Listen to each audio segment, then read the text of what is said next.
Assalomu alaykum obunachilar. Bugun mana 12-yanvar Rishton rayonida Chenasiz qishlog'idan bitta dehqon akalarimizdan 06 avtomobil chiqib qoldi. 4ta balonimiz yangi, yili 90-yil deyapti. Yili yangi ekan, bagajlari bilan. Holatlari mana shu oq rangda. Motorlarimiz zo'r, 1 gram rasxoti yo'q deyapti. Optal rasxotlari, bunaqa narsalar yo'q deyapti. Motorimiz mana uslina qilingan ekan. Qo'shimcha bir mana qilib akkumulyatorlarimiz holati yaxshi deyapti.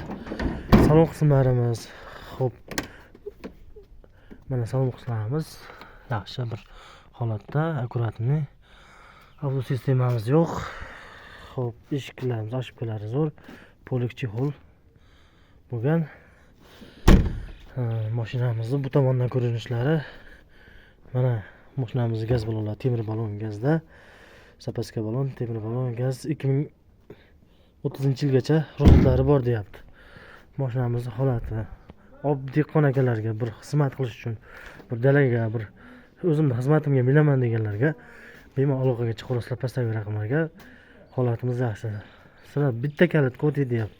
Shu yerdan kelgan odam milib, yana bonuslari bor ekan. Bu tomondan ko'rinishlari, bonuslari 50 ta gazi bor ekan asosiy.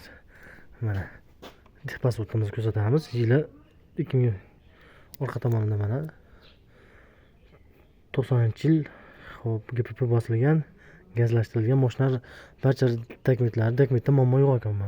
Keladi, davingiz minib ketaveradi. Kimgadir shunday mashina kerak bo'lsa, aloqaga chiqaverasizlar pastdagi raqamlarimizga.